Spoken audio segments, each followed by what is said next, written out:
Reclamo esta ciudad por la gloria de Roma. ¡Esto es guerra! ¡Guerra de verdad!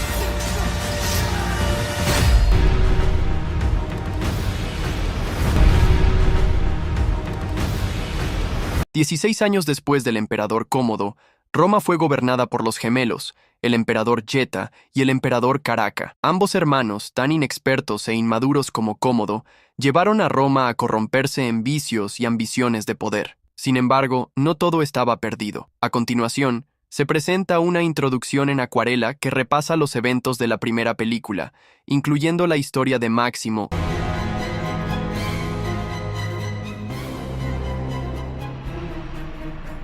En la ciudad de Numidia, un joven campesino llamado Jano pasaba sus días entre el arado y las gallinas. Este hombre resultaba ser en realidad Lucio, hijo de Lucila, su esposa, Arat.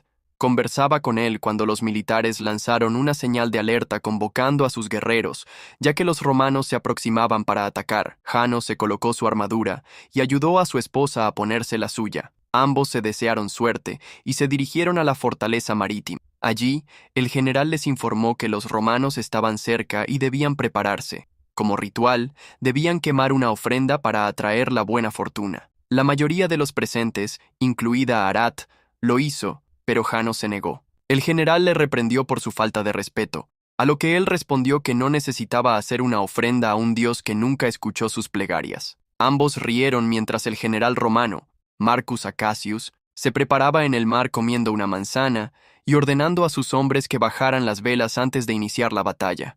Los romanos llegaron a las murallas y los numidios los repelieron con flechas y bolas de fuego.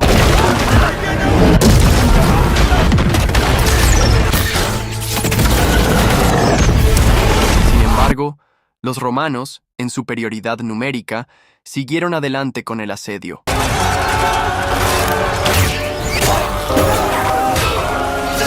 Jano observó al general Acasius. A pesar de su edad, el general combatía sin piedad. En ese momento, Arat intentó atacarlo, y Acasius ordenó a sus hombres eliminar a la arquera. Los soldados cumplieron la orden, y cuando Arat cayó al mar, Jano se distrajo. Aprovechando su descuido, un soldado romano lo golpeó, y Jano cayó al agua. Mientras yacía inconsciente, Jano tuvo una visión. Veía a Arat esperando a Caronte desde la distancia, y aunque intentaba acercarse, no podía. Al llamarla, ella volteaba y le decía que siempre lo amaría, que esperaba reencontrarse con él, pero deseaba que fuera en muchos años y no pronto. Jano despertó flotando en las costas de su ciudad. Los romanos capturaban a los heridos y saqueaban las pertenencias de los guerreros caídos. Desesperado, Jano buscó el cadáver de su esposa, retiró la flecha de su pecho y la abrazó, pidiéndole perdón por no haberla protegido. Pronto, los romanos llegaron hasta él y lo reunieron con el resto de los guerreros y campesinos de la zona. Allí, Jano encontró a su general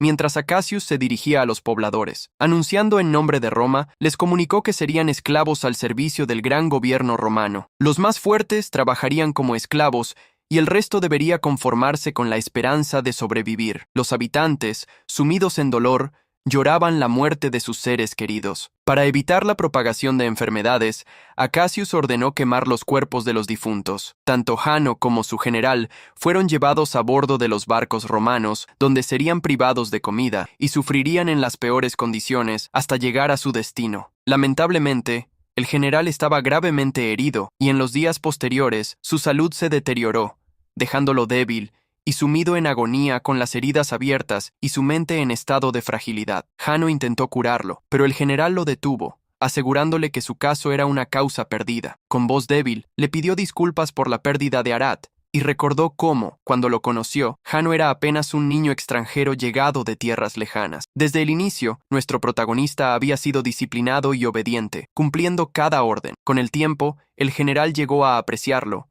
y Jano se convirtió en el mejor guerrero de su ejército. Sin embargo, lamentaba profundamente que su destino los hubiera llevado a esa situación. El general expresó su deseo de reunirse pronto con sus antepasados, pues ya no le quedaba nada por lo cual luchar, pero alentó a Jano a no resignarse al mismo destino. Mientras descansaba, Jano recordó el momento en que escapó de Roma. En su memoria aparecía Lucio jugando con otros niños en el pueblo, cuando de repente los pretorianos llegaron a la ciudad en su búsqueda. Lucio huyó, y durante los meses que pasó en esta nueva región, Una anciana lo adoptó. Antes de escapar, Lucio le rogó que huyeran juntos, pero ella decidió quedarse. Trágicamente, los pretorianos destruyeron la ciudad, acabando con todos los testigos. Al llegar al Coliseo, todos fueron llevados a una carreta en la que serían transportados a un coliseo donde se les pondría a prueba. Algunos sobrevivirían mientras que otros no. Por otro lado, Acasius regresa a Roma y es recibido con todos los honores. El pueblo lo aclama y los emperadores le expresan su gratitud por las hazañas logradas. Ha conquistado una de las regiones más valiosas de África y, en reconocimiento, los emperadores lo saludan y lo recompensan con la más alta de las ofrendas, una corona de laureles. Una vez a solas, Acasius solicita unos días de descanso, pues extraña a su esposa y desea pasar tiempo con ella. Sin embargo, los emperadores le advierten que aunque su victoria en África fue impresionante, aún no puede retirarse. Tienen grandes planes para él. Ahora desean que conquiste Persia, la India y algunas regiones occidentales. Le dejan claro que debe cumplir sus órdenes o enfrentará los peores castigos. Mientras tanto, Jano llega a la arena en el Coliseo. Entre los destacados mercaderes, se encuentra uno particularmente notable llamado Macrinus. Los oponentes de Jano serán babuinos salvajes. Tan pronto como salen de sus jaulas, uno de los animales ataca al general, mordiéndole la arteria carótida, lo que causa su muerte por desangramiento. Jano intenta auxiliarlo, pero ya es demasiado tarde. Su comandante ha fallecido. En venganza, Jano ataca a los monos, golpeándolos con sus cadenas y estrangulándolos. Cuando uno de ellos le opone resistencia, Jano le muerde el brazo, arrancando un trozo de carne. Para hacer la competencia aún más salvaje, los guardias disparan dardos a los babuinos, lo que los vuelve aún más frenéticos.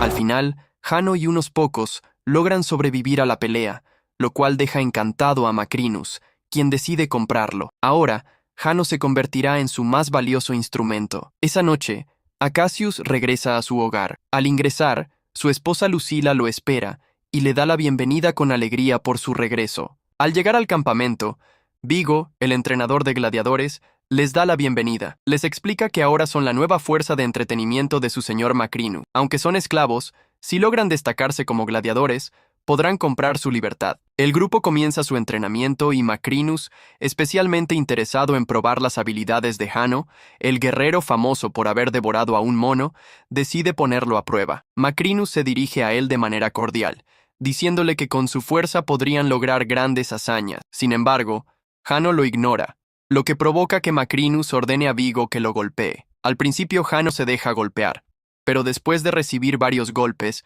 se defiende sin usar armas, inmovilizando al instructor con unos pocos golpes precisos. Justo cuando parecía dispuesto a matarlo, Macrinus interviene, indicando que ya ha visto suficiente y pronto lo llevará a la ciudad. Esa noche, Jano recuerda lo que alguna vez fue. Al día siguiente, Macrinus lo lleva a una fiesta en la que Jano será el centro del espectáculo. Antes de esto, Macrinus conversa con un senador corrupto y le confiesa que aspira a convertirse en senador. Para entretenerse un rato, el senador sugiere apostar para ver cuál de sus campeones es más fuerte. Frente a todos los invitados, Macrinus presenta a Jano. Al llegar su oponente, Jano expresa que no desea pelear, argumentando que este espectáculo es innecesario y absurdo. Solo están complaciendo a los poderosos y no vale la pena continuar. Sin embargo, su oponente lo desafía.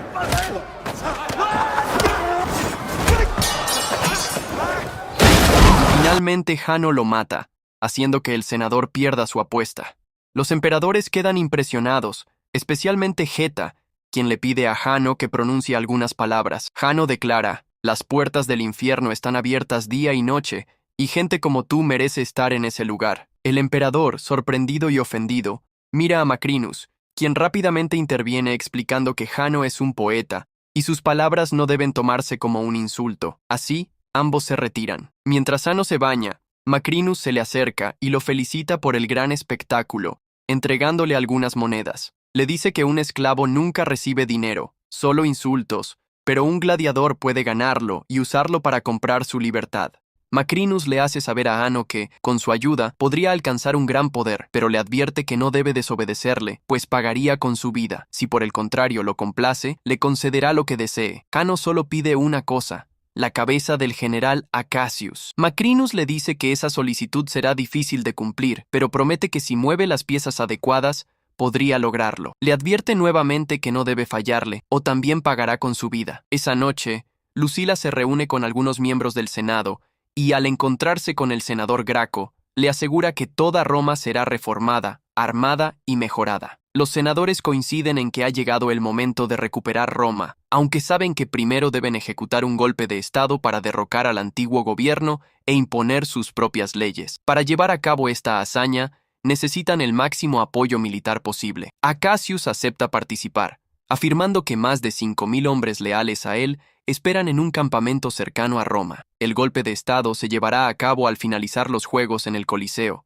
así que deberán prepararse hasta entonces. Mientras tanto, Hanno y el resto de los esclavos son trasladados a Roma. Se burlan de Hanno llamándolo «comemonos». Al llegar a la entrada de la ciudad, Hanno observa la estatua de Rómulo y Remo. Los otros esclavos, que desconocen la historia, le piden que se la cuente. Hanno les relata que, hace mucho tiempo, 2 hermanos gemelos fueron abandonados. Una loba los encontró y los crió como si fueran sus propios hijos. Ambos crecieron y se convirtieron en grandes jefes de guerra, pero la ambición de poder los dividió y uno de ellos murió. Al final, Roma fue fundada y el hermano sobreviviente se convirtió en uno de los primeros líderes de la nación. Días después, Macrinus conversa con su amigo, el senador, quien no tiene el dinero para pagar la apuesta. Macrinus le propone algo mejor: doble o nada, para que pueda recuperar el dinero perdido o tal vez perder aún más. Al llegar al Coliseo, Hanno es llevado a su celda, y no muy lejos de ahí encuentra los nombres de todos los gladiadores que alguna vez lograron su libertad,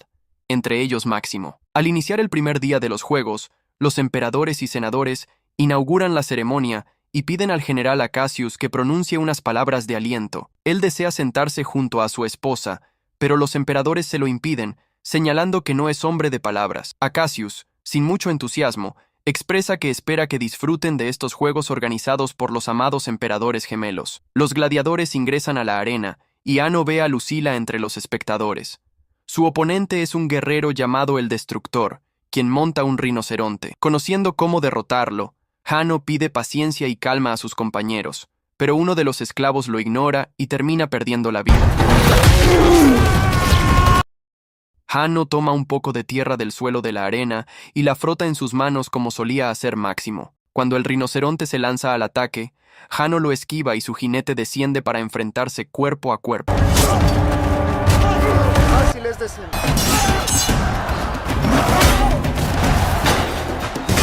Los emperadores reconocen a Hanno como el gladiador poeta y recitan el verso que él pronunció sobre las puertas del infierno, mientras que Lucila completa el poema, sorprendiendo a Macrinus. Gracias a su experiencia, Hanno sigue luchando, pero el guerrero logra inmovilizarlo.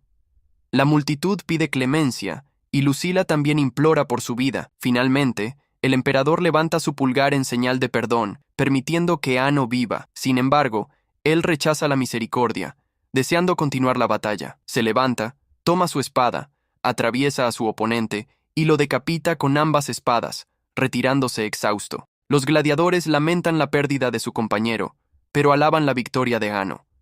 Por su parte, al llegar a su hogar, Lucila lee en la pared el poema que Hanno recitó y comprende que él es su hijo. Recuerda la última vez que lo vio, cuando Máximo falleció. A pesar de amar a su hijo, lo envió lejos previendo que la situación en la ciudad empeoraría. Le juró que cuando las cosas mejoraran, regresaría por él. Mientras tanto, Hanno es atendido por el médico del estado, Rabi. Este le cuenta que en su juventud fue un famoso gladiador, pero que abandonó esa vida al comprar su libertad. Ahora, en vez de quitar vidas, las cura. Le explica que los guerreros suelen acabar gravemente heridos tras las batallas y que muchos gladiadores mueren a causa de infecciones. Ambos entablan una amistad y Rabi le da un poco de opio para aliviar su dolor. Más tarde, Macrinus felicita a Hanno, y por la tarde visita a Lucila. Observa su comportamiento en el estadio y lo encuentra sospechoso. Le cuenta que hace tiempo fue un guerrero al servicio de su padre, aunque ahora no es más que un mercader. Sin embargo, algo le resulta curioso.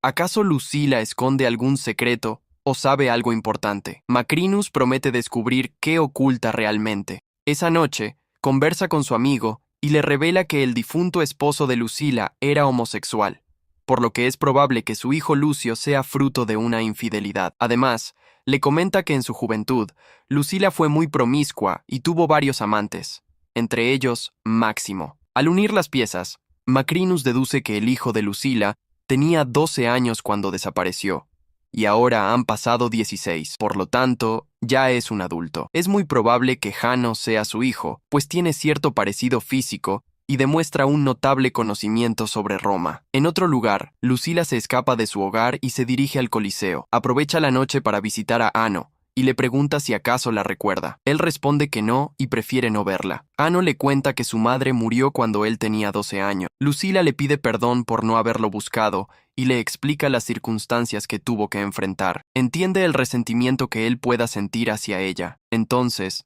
le confiesa que su verdadero padre es Máximo. Jano le pide que se marche. De regreso en su casa, Lucila confiesa la verdad a Cassius, revelándole que su hijo Lucio sigue vivo, que cambió su nombre y se convirtió en gladiador. Cassius promete ayudarla, asegurándole que en unos días irá a rescatarlo. Sin embargo, todo esto es escuchado por una sirvienta, quien pronto los traicionará. Los gladiadores deben practicar durante el entrenamiento. Ano se burla de Vigo, quien lo castiga haciéndolo remar sin descanso. Por la noche, Rabi lo encuentra, lo cura de sus heridas, y Jano le cuenta su historia. Hace mucho estuvo casado, pero la mujer que amaba fue asesinada por el general Cassius. Rabi, a su vez, le cuenta la suya. Después de dejar la espada, se casó con una mujer muy hermosa. Al día siguiente, los gladiadores se preparan para su segundo día de juegos. Ano les dice a sus compañeros que deben estar listos, sin miedo, y les aconseja seguir todas sus instrucciones. La temática de esta jornada es recrear la batalla de Salamina. Los oponentes lanzan flechas y algunos gladiadores logran esquivarlas. Su estrategia es cargar contra ellos y luego atacar.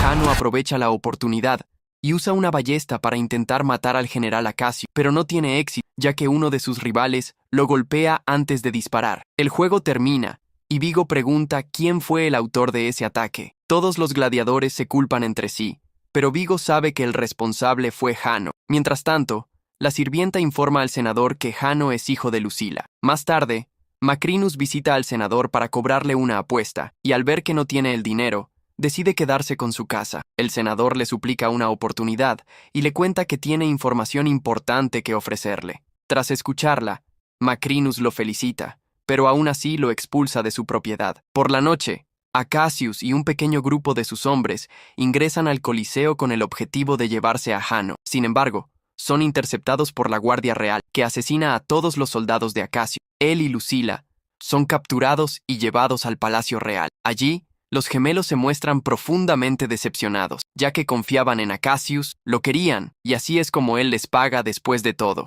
Cassius, harto de sus palabras y de su actitud infantil, les pide que lo maten de una vez. Cacalla, lleno de furia, desenfunda su espada dispuesto a acabar con él, pero Yeta lo detiene, argumentando que deben hacerlo sufrir, pues alguien como él no merece una muerte rápida, sino una lenta y dolorosa. Ambos prisioneros son llevados a la celda. Yeta agradece a Macrinus por su lealtad y ayuda al imperio, y le asegura que de ahora en adelante dejará de ser un simple comerciante para convertirse en su amigo más fiel, en su mano derecha y en una persona digna de su confianza. Macrinus le agradece por sus palabras. Mientras tanto, Jano es atendido de sus heridas, y Vigo le cuenta que el nombre de Máximo fue borrado de la pared de los gladiadores. En ese mismo lugar se encuentra su tumba, junto con su armadura y su espada. Máximo fue un guerrero que cambió el imperio. En su tiempo fue un soldado condecorado, pero con la muerte del emperador Marco Aurelio fue esclavizado. Su esposa e hijo fueron asesinados, y él, de esclavo, se convirtió en gladiador. Luchó contra el corrupto emperador Cómodo y murió como un hombre libre. En honor a los caídos, se guardó su armadura, y en su tumba se grabó la inscripción: Lo que hacemos en vida resuena en la eternidad.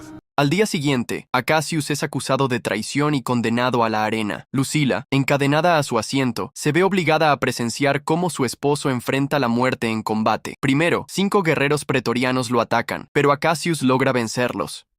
A continuación, le toca enfrentarse a un oponente experimentado, Jano. Aunque Cassius no desea luchar contra él, Ano sí está dispuesto, recriminándolo por la muerte de su esposa y la conquista de su ciudad.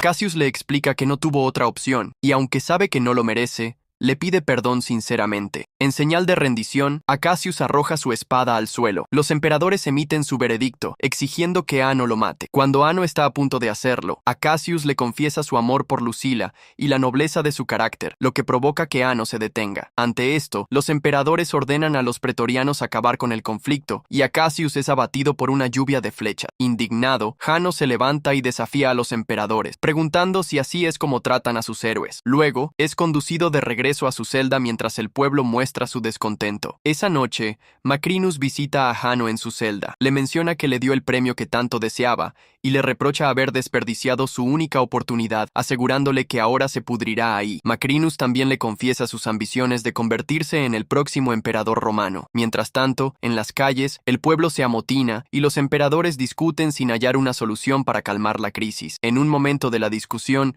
Geta insulta a su hermano Cacalla, llamándolo débil, lo cual provoca que Cacalla se retire a su habitación. Allí, Macrinus se le acerca y lo manipula, recordándole que Geta lo desprecia y lo considera inferior. Cacalla admite que Geta siempre tuvo la atención de sus padres y confiesa un oscuro recuerdo de su nacimiento. Intentó asfixiarlo con su cordón umbilical. Este hecho, piensa, distorsionó la mente de Geta, haciéndolo culpable de todas sus desgracias. Ahora Cacalla decide que debe demostrar su valor y acabar con él, pues si no lo hace, Geta matará a su pequeño mono, Donus. Aprovechando la confusión en la ciudad, Caracalla embosca a Geta, quien intenta detenerlo. Con la ayuda de Macrinus, Caracalla decapita a su hermano. Poco después, Lucila también será ejecutada, pero aprovecha el breve tiempo que le queda para hablar con Jano. Este le expresa sus condolencias por la muerte de Acacio, a quien considera un buen hombre. Ambos se reconcilian y Jano le confiesa que también perdió a una esposa y que su dolor fue devastador. Ahora que ha recuperado a su madre, promete hacer todo lo posible por protegerla. El Senado se reúne y Caracalla anuncia la muerte de su hermano. Nombra a su mono Donus como primer cónsul del Senado y a Macrinus como segundo cónsul. Al retirarse, Macrinus deja claro que ahora él controla el imperio. Como muestra de su poder, presenta la cabeza de Geta ante los senadores, proclamando que el imperio ha caído y que ahora está en manos de un hombre enloquecido. Ante esta demostración, Cacalla les pregunta a los senadores a quién servirán cuando llegue el momento. Los senadores, temerosos, le juran lealtad.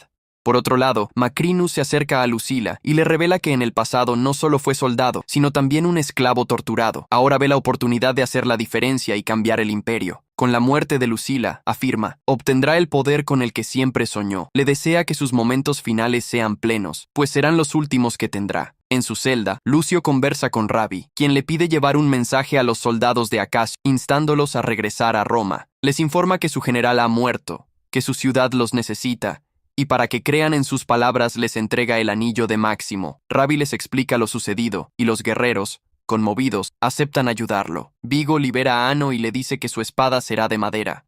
Ano lo ataca. Responde que cualquier objeto puede convertirse en un arma en las manos adecuadas. Los gladiadores se liberan, y Lucio les declara que hoy lucharán por el imperio. Sus acciones los llevarán a un futuro mejor. Lucio se coloca la armadura de su padre y sale al estadio. Los traidores son atados a una ofrenda, y en la cima de esta se encuentra su madre. Lucio lucha con valentía por su madre mientras los gladiadores lo apoyan. ¡Esto es guerra! La multitud se levanta atacando a sus opresores. Macrino ordena al ejército que se reúna con los hombres de Acacio a las puertas de Roma. Aprovecha el revuelo para matar a Caracalla y convertirse en el nuevo emperador. Justo cuando Lucio está a punto de salvar a su madre, Macrinus, utilizando un arco, acaba con su vida. Lucila muere en los brazos de su hijo, quien devastado se lanza en busca de su asesino. Macrinus huye, pero se prepara, pues sabe que los soldados de Acacius están cerca. Sin embargo, confía en su ejército de 6.000 guerreros pretorianos. Cuando llega a la entrada de la ciudad, los soldados de Acacius lo esperan. Lucio lo encuentra y le dice que hará que pague por todo el mal que ha causado. Macrinus, por su parte, asegura que sus acciones son justificables, que fue un elegido y que los dioses querían que cometiera tales crímenes. A Lucio no le importa nada de eso, solo desea acabar con su vida. Ambos luchan y Macrinus aprovecha el entorno para tratar de dañar a Lucio. En un momento, intenta apuñalarlo, pero la armadura de Máximo lo protege. Lucio, en un contraataque, le corta la mano y luego lo degolla. El cadáver de Macrinus queda flotando en el agua mientras los dos bandos observan lo que sucede. Lucio dirige a ambos grupos, anunciando que el conflicto ha terminado y que hoy cumplirá el sueño de su abuelo Marco Aurelio. Él es hijo de Máximo y Lucila y espera que con su ayuda construyan un gobierno mejor. Es el momento de actuar. Ambos grupos deciden seguirlo y Lucio se convierte en el nuevo emperador de Roma. Al finalizar, Lucio regresa al estadio y se acerca a la carroza donde su madre falleció. Le pide perdón. Se agacha y toma un poco de la arena del estadio. Con una oración, le pide a su padre que le dé fuerza. En ese instante, en el más allá, vemos la mano de Máximo, dando a entender que, a pesar de las adversidades, él nunca lo abandonó y siempre estuvo a su lado.